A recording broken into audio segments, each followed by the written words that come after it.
Hi, I'm Maddie, and this is System Craft, a side quest from the Tome and Torch podcast, where we usually dive into deep lore, game reviews, and world building across TTRPGs.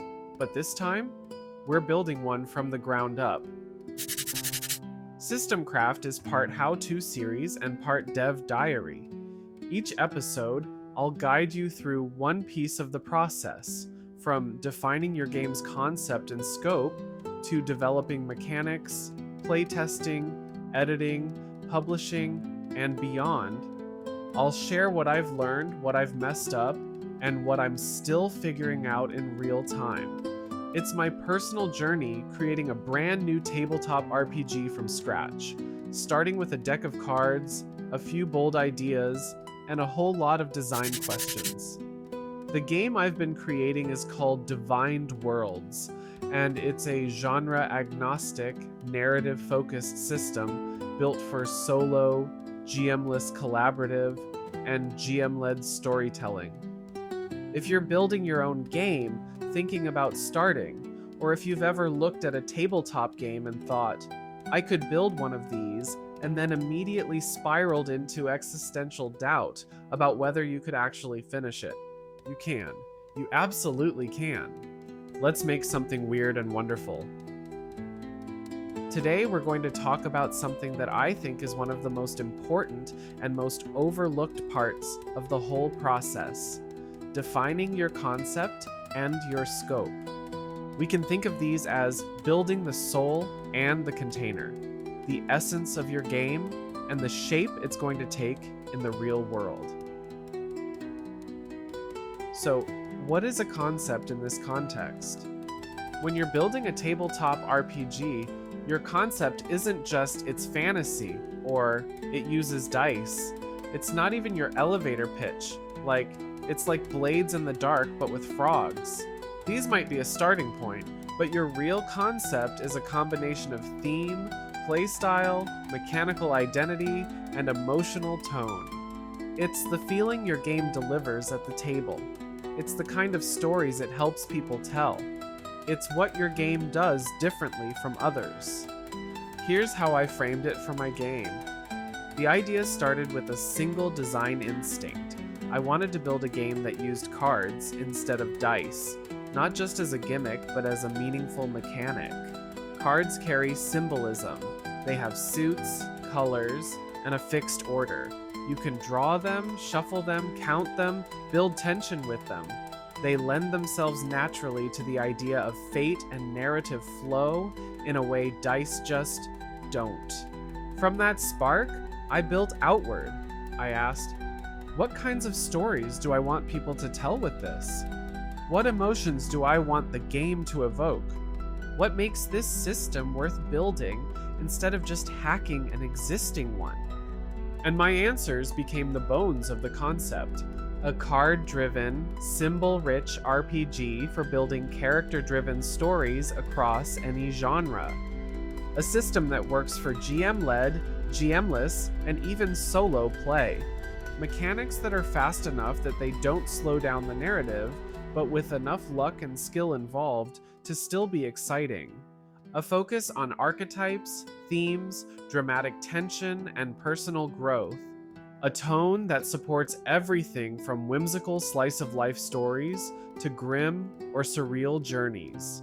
That's the soul of Derailed Worlds. And once I could describe that clearly, it started making decisions for me. When you're working on your concept, try filling in these blanks. My game is a mechanical approach RPG that helps people tell genre-style stories in a way that feels emotional tone or player experience. For example, my game is a GM-less card-driven RPG that helps people tell character-driven stories across any genre in a way that feels symbolic, flexible, and faded. If you can get that one sentence down, you've got a solid concept, and you'll need it. Because next comes the part where your dreams hit the wall of reality. Let's talk about scope, which is honestly where a lot of TTRPGs go to die. When you're in the early stages of designing a game, your brain wants to make everything. You imagine mechanics, modules, expansions, setting guides, supplements, bestiaries, actual play podcasts, tie-in novels, movie franchises.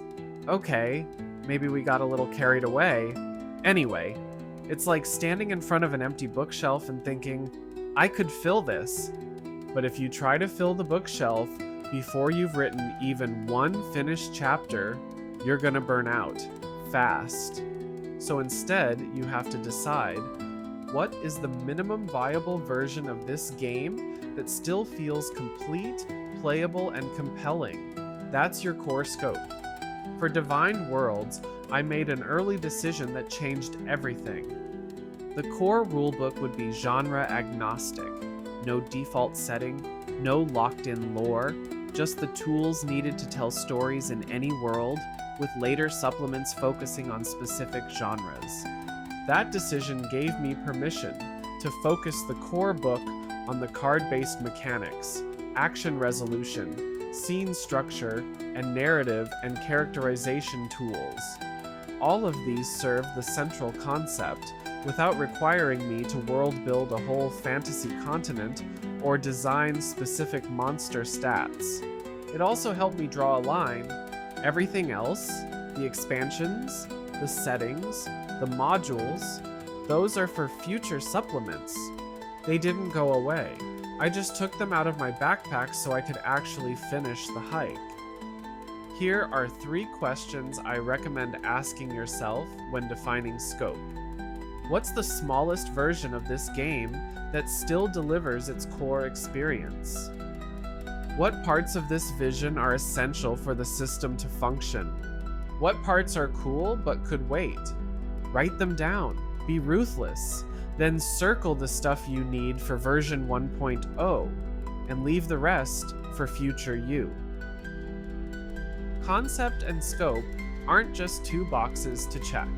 They're in conversation with each other. If your concept is ambitious, your scope needs to be focused. If your concept is simple and elegant, your scope can afford to be a little wider. In Divine Worlds, the soul was symbolic, flexible, narrative-driven stories through cards.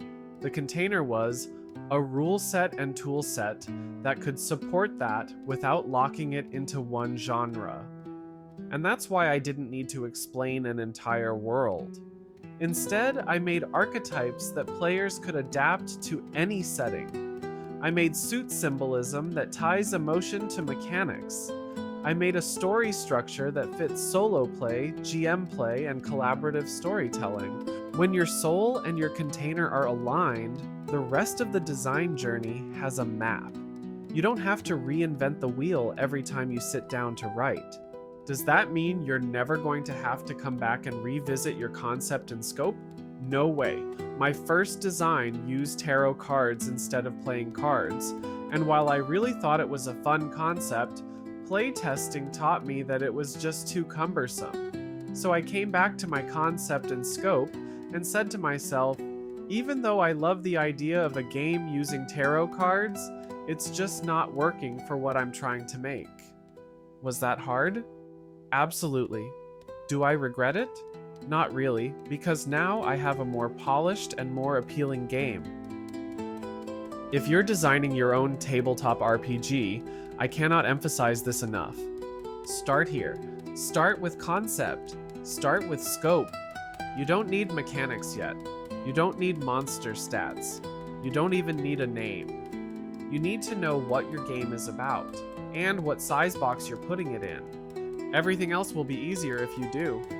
In the next episode, we'll dive into Step 2, Research and Inspiration, where I'll walk you through how I broke down other TTRPGs, what I borrowed, what I rejected, and how I started stitching together a game that actually fit my concept. Thanks for being here. And remember, the game's already inside of you, you just need to figure out how to get it to the table.